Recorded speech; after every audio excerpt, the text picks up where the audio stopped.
So over the last few weeks, as we looked at different emotions that try and take control for us and how we say no to those things, today is the last in that series, but we're going to go in a very different direction today, because we're going to look at emotions that are negative, but actually they appear to be positive. They disguise themselves as virtues. And we're going to think about how do we say no to those emotions in our time together today. Because you see that when you're part of a community, when you're part of a family, you need each other for care and support. When you're part of a friendship group, you need each other to be there for care and support. But we also need each other to be there to correct us and to challenge us.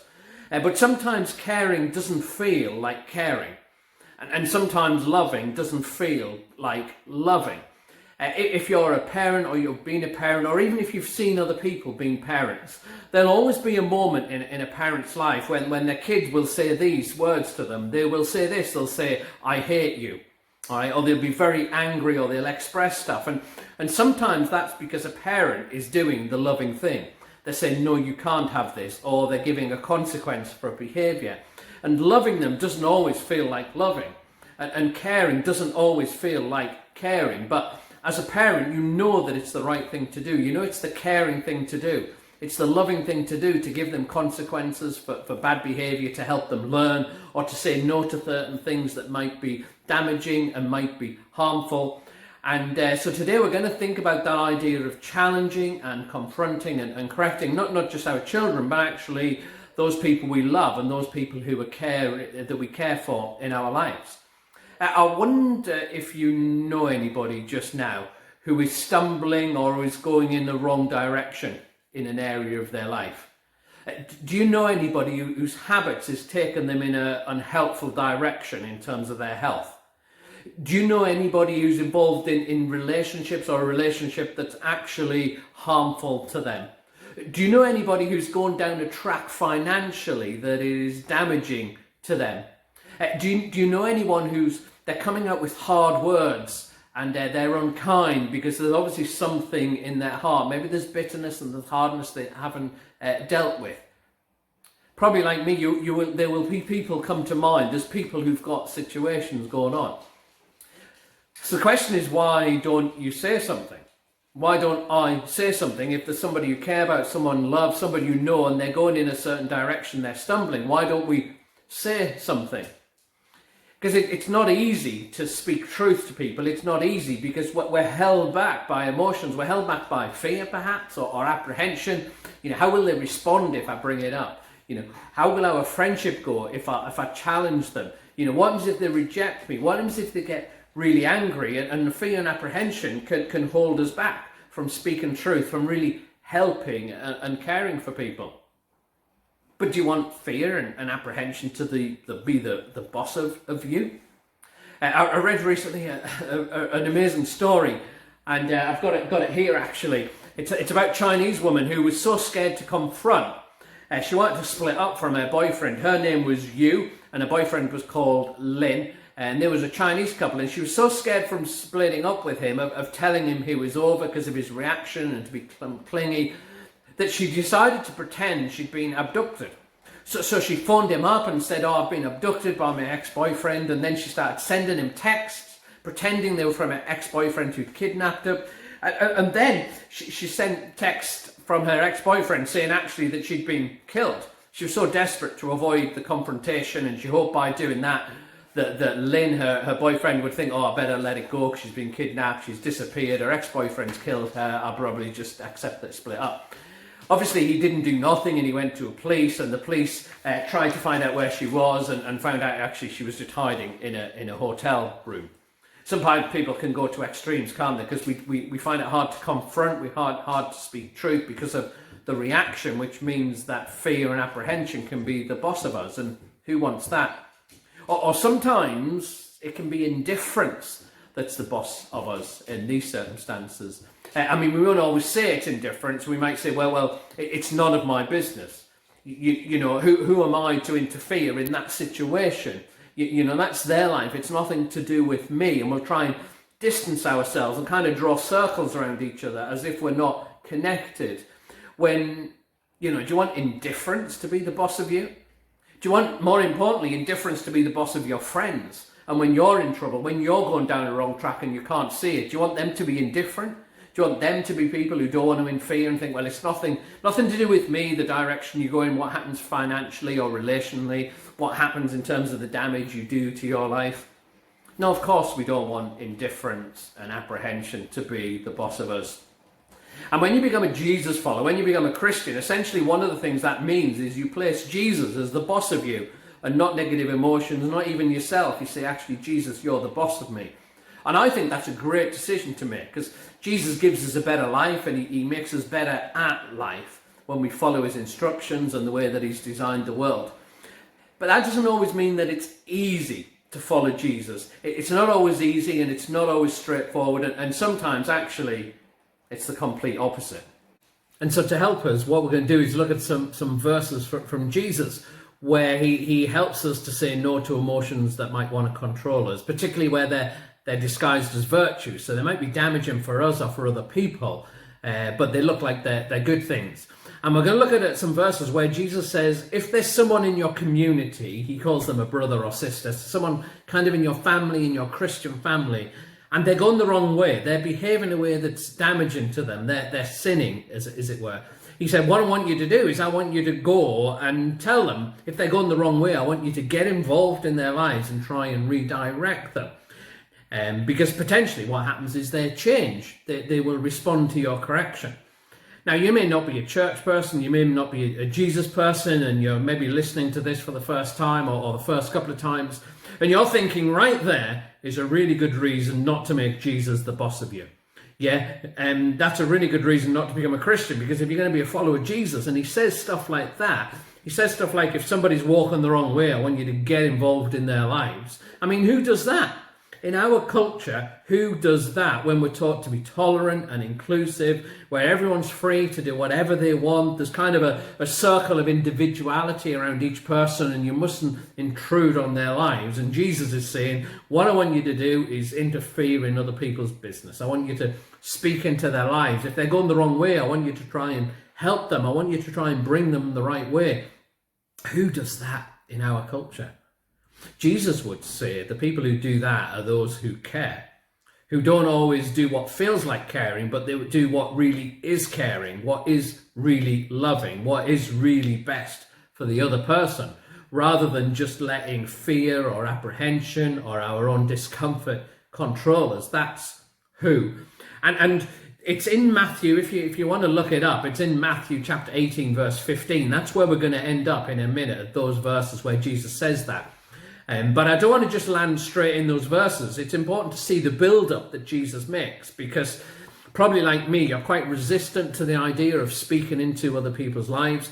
And so we're going to look at the build-up, because the build-up that Jesus gives is really important. And I've got my Bible here, and we're going to land in verse 15 of Matthew 18. But if we backtrack 10 verses and just see the build-up, it's really helpful for us to understand. And back in kind of verse 5, Jesus has got a child with him, and he's saying, whoever welcomes this child welcomes me.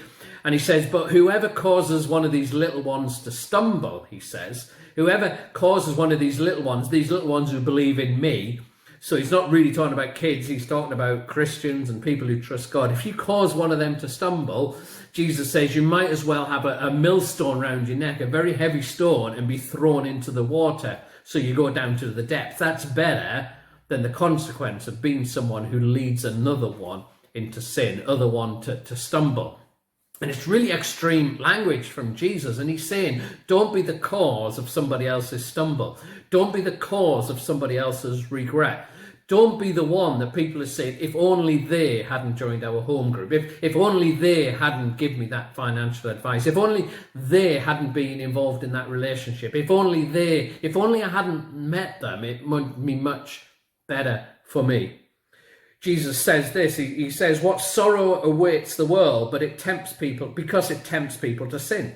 Temptations are inevitable, Jesus says in verse 7, but what sorrow awaits the person who does the tempting.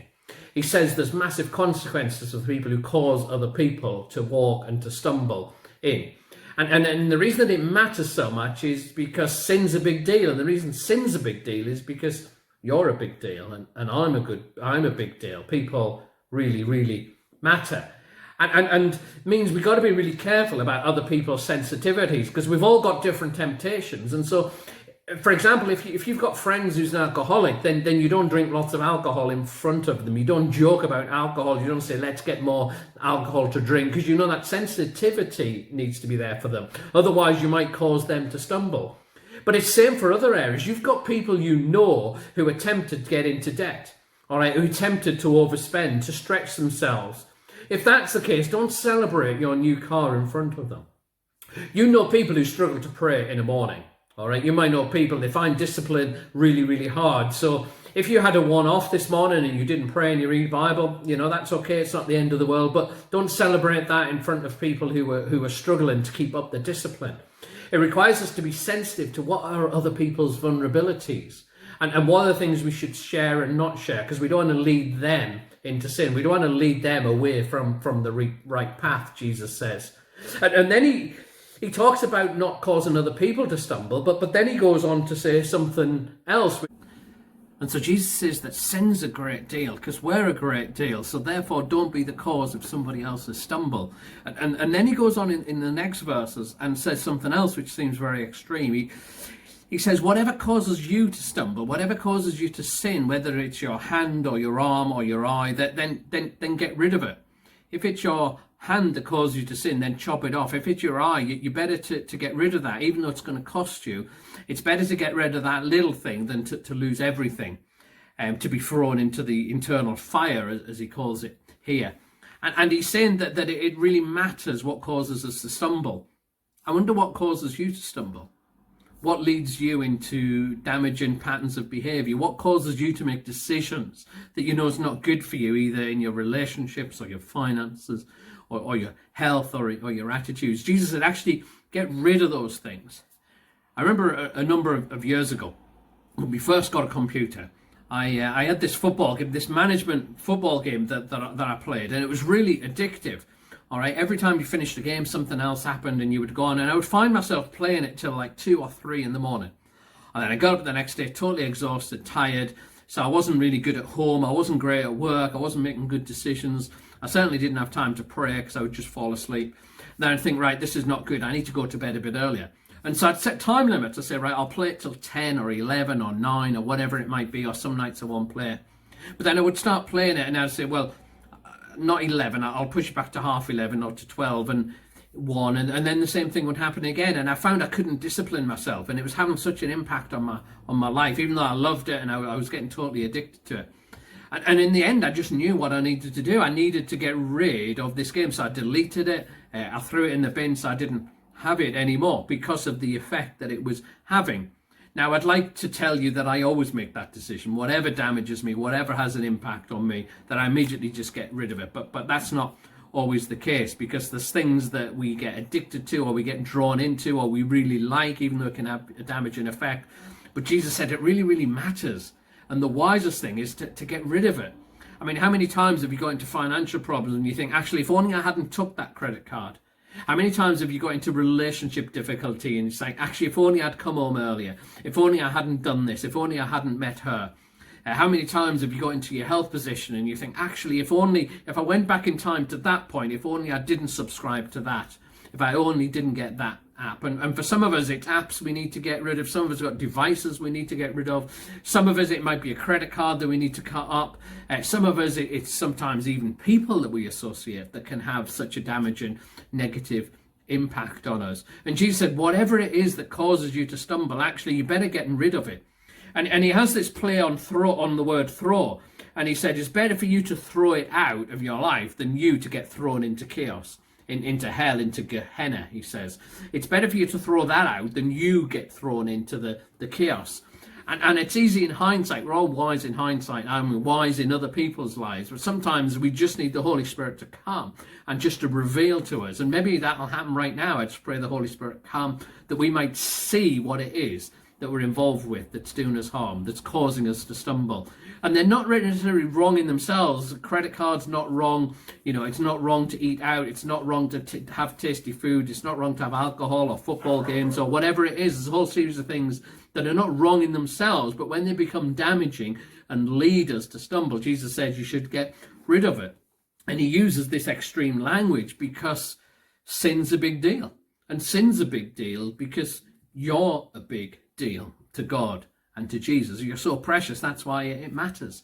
And so he says, don't be the cause of somebody else's stumble. And he says, whatever causes you to be stumbled, then make sure you get rid of that. And sometimes it can be like, oh, this is a bit heavy, it's a bit dour, all the things we can't do. Is God just trying to rob us of our fun? And then Jesus tells one of the most beautiful parables. It's one of those beautiful stories. It's one of the most beautiful truths in the Bible. And it's a story, obviously, he told lots of times in different contexts and situations. And if you know the Bible well, you might know this story from Luke 15 in a different context. But Jesus puts it into the context of people who stumble. And he says it's like God's like a shepherd who has 100 sheep. And when he loses one, he actually goes after the one. And when he finds that one, he rejoices and celebrates. More than the 99 that are all there, it's the one who's lost that he's focused on. And he's kind of saying that when you stumble, and you've got these challenges of cutting this out of your life, and this challenge of don't be somebody else's regret or cause someone else to stumble, and it's because you're so precious. It's a big deal because you're a big deal. And God said, because when you're lost, when you're straying, when you're going down the wrong track, actually God's eyes and attention come straight towards you because you're so precious, because you're so valuable. And in a way, the 99 who are behaving well, the 99 who haven't got a problem, actually God's eyes almost, it's only a metaphor, it's almost his eyes stray from them and they go on to the person who stumble. And sometimes when we stumble, when we're involved in things that are unhelpful, harm, and we beat ourselves up. We think that God loves us less. We think that God is less focused on us. We think that God's bothered about the kind of good people, the perfect people, the church people, the leaders, or whoever it might be. But the passage says actually God's focus is on the one who's missing. When my kids were younger, Tom and Emma, when they were younger, if we were in a supermarket and Emma got missing and didn't know where she was and Tom's by my side, I don't think, well, I've still got one kid. That's absolutely fine. I haven't lost one. No, my heart, my attention is over the lost one. Yeah, almost you disregard the one you've already got because all your attention is the one that lost. And it's like, I've got to find the lost one. That's where your focus gone. If you've got £200, you've got 10, £20 notes and you look in your wallet and one's missing, you've only got 180, you think, well, where's the missing one? You don't focus on the 180 you've got. Your heart's like, I've lost it. Where's it gone? That's where your attention goes. And so if you're somebody who's stumbled, if you're somebody who's lost, it's saying actually God's heart is towards you. He loves everybody, but the metaphor is he's so focused on you. He's so focused on you coming back because you're so precious that it's a big deal because you're a big deal. And there's a sense in which it would be great if Jesus finished there. If he said, don't be the cause of somebody else's stumble, and so you look around at other people's vulnerabilities and you're wise how you behave towards them, you don't cause problems for other people. And you look at your own life and you think, actually, this is damaging for me. I better get rid of that app or be careful about that credit card or that subscription. We get rid of the things of our lives that cause us harm. And we know that God comes after us when we stumble, when we're the one who's lost. God comes after us because his heart beats for us. And it's all great and it's all lovely and it's all fantastic. And then Jesus says this in verse 15. If another believer sins against you, go privately and point out the offence. Matthew 18, verse 15. If somebody else stumbles, if somebody else does something wrong, if somebody else is walking down a path that's harmful for them, actually you go and interfere. You go and help them. You go and speak a word to them. Because they might listen and they might confess, it says, and then you've won that person back. Jesus says. It says actually the way God's going to get that one back, he's going to leave the 99. And the way God goes after the one sometimes is when we speak a word of grace and truth to somebody who needs it. When we see them stumbling, we see the direction we're going on. And sometimes through us, God speaks to us because love is not silent. When love really sees somebody walking down a certain road, love is not silence. To just live with what's comfortable for us is not the loving thing to do.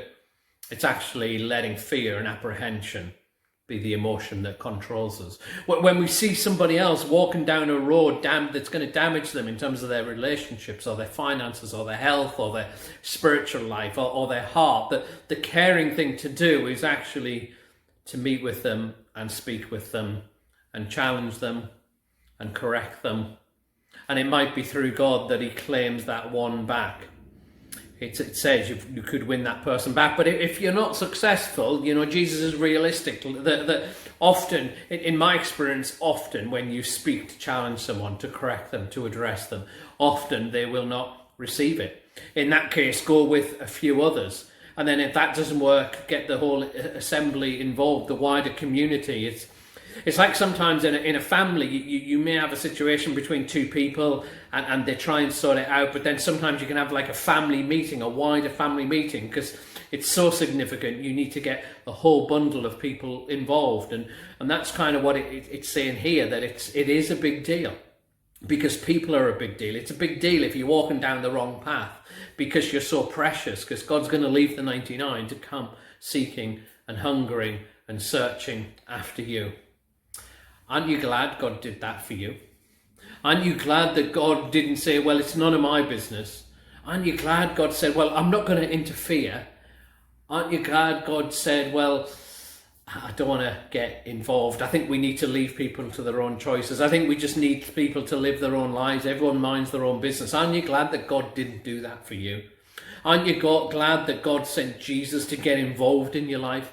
Aren't you glad when God by his Spirit breaks into your life to show you the way that you're going wrong, to point you out, to open your eyes, to see a direction that you're going in? Aren't you glad that God did that for you? And in our home group, our Zoom home group this week, we were talking about fear, which was last week's message. And as we were sharing the things that make us afraid, one of the things I said that I find makes me very afraid is when I have to have these difficult conversations, when I've got to speak truth and I'm fearful of somebody's reaction. I'm not very comfortable in those sorts of awkward conversations. I've got to pray for a lot of grace and a lot of strength, not just to pretend that it's all right. And I think one of the things that's really helped me in my own journey of speaking truth and trying to help people despite what reaction I might get is to understand the difference between hurt and harm. Because when you speak truth, when you might correct or confront or challenge or point something out to somebody, you probably will hurt them. You'll hurt their ego. You'll hurt their confidence. You'll give them a sense of embarrassment. But hurt's not the same as harm. Actually, what they're doing could be harmful.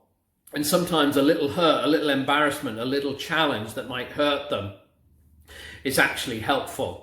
It's harmful when we speak cruel words, when we speak horrible words, when we come from a damaging heart. That's harmful. But just because it's going to hurt them doesn't mean that it's not the right thing to do. Imagine you had a surgeon who said, well, if it's going to hurt somebody, I'm not going to get involved. I'm not going to cut that bit of skin to remove that damaging cancer or whatever it might be. Actually part of the hurting is to bring to wholeness. But what you want a surgeon to do is say, I'm not going to do anything that's going to harm you. And that's kind of what Jesus is trying to do in this passage. He said, don't cause little ones to stumble by the way that you do. Don't harm them. Get things that are harming you out of your life, even if it hurts you. All right. And then speak truth to other people, even if it hurts them. Don't do it with a heart that doesn't intend to harm them. And I think the way that we say no to the emotions that want to control us, the emotions of fear and avoiding uncomfortable conversations, maybe the fear of indifference and just looking after your own life and leaving everybody to their own life, I think that is to realise a couple of key things from this passage. One is that it's a big deal. All right, Jesus used extreme language all the way through, that sin actually matters. You might not think it's a big deal, but it really is a big deal, because God can see the damage he can do. He can see where it's going to go, and it really, really matters. And it's a big deal not just because sin is damaging, but it's a big deal because you and me and the person you're thinking about right now, they really matter to God. Therefore, what you say really matters to them. And I think the thing that can help us is to realise that and just have this image of God and his reckless love, this love that just climbs any mountain, this love that just searches out for each person, each individual, And let me just read some words from that song we're going to listen to in a minute, Reckless Love. It says, "Oh, the overwhelming, never-ending, reckless love of God. It chases me down, fights till I am found, and it leaves the 99. There's no shadow you won't light up, mountain you won't climb up. There's no wall you won't kick down, coming after me." And that applies to you. There's no wall that will stop God getting to you. But it also applies to that person you're thinking about, that person who might be going down a wrong road, an unhelpful road. And it might be that God wants to use you to speak some truth to them. And it might be that God wants to use your words to possibly bring them back. And he wants you to say no to indifference. He wants you to say no to fear, no to apprehension, no to just living a comfortable life, and instead be filled with love. Because the loving thing doesn't always feel like the loving thing. The caring thing doesn't always feel like the caring thing. And we're just going to listen to Reckless Love right now and to some of those words. And you might need to receive those words for yourself just now. You know, maybe you've stumbled and maybe you've fallen, and you need to give a sense that actually you're so precious. The things you've done doesn't exclude you from God's love. But you might also want to just listen, and you might want to pray for that person you know that stumbled. That you might want to pray that God is going to seek them out. And maybe as we listen to this song, you want to open your arms and you want to say, if you want to use me, then I'm open as well to use me to seek that person, to maybe bring them back. Father, as we listen to this song just now, will you speak your words to us? Will you give us courage where we need to have courage? Will you come and be the boss of us, that we can say no to emotions like fear and apprehension and discomfort and indifference, and instead we will say yes to you and whatever you ask us to do. Amen.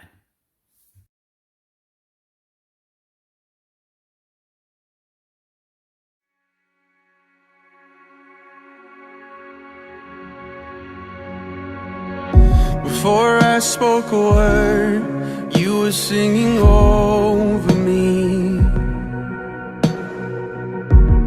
And you have been so, so good to me. Before I took a breath, you breathed your life in me. You have been so, so kind to me. Oh, the overwhelming, never-ending, reckless love of God. Oh, it chases me down, fights till I'm found, leaves the 99. I couldn't earn it, and I don't deserve it. Still you give yourself away. Oh, the overwhelming, never-ending, reckless love of God. When I was your foe, still your love fought for me. And you have been so, so good to me. When I felt no worth, you paid it all for me. And you have been so, so kind to me. And oh, the overwhelming, never-ending, reckless love of God. Oh, it chases me down, fights till I'm found, 99, and I couldn't earn it, and I don't deserve it. Still you give yourself away. Oh, the overwhelming, never-ending, reckless love of God.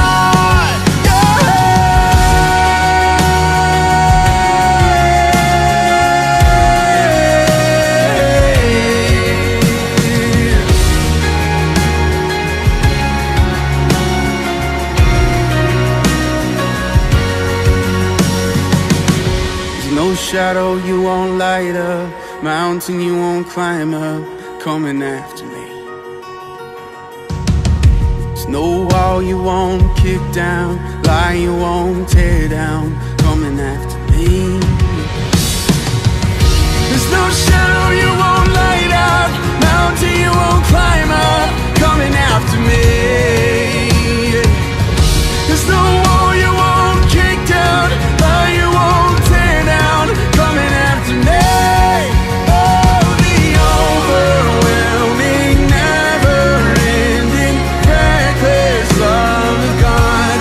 And oh, it chases me down, fights till I'm found, leaves the 99,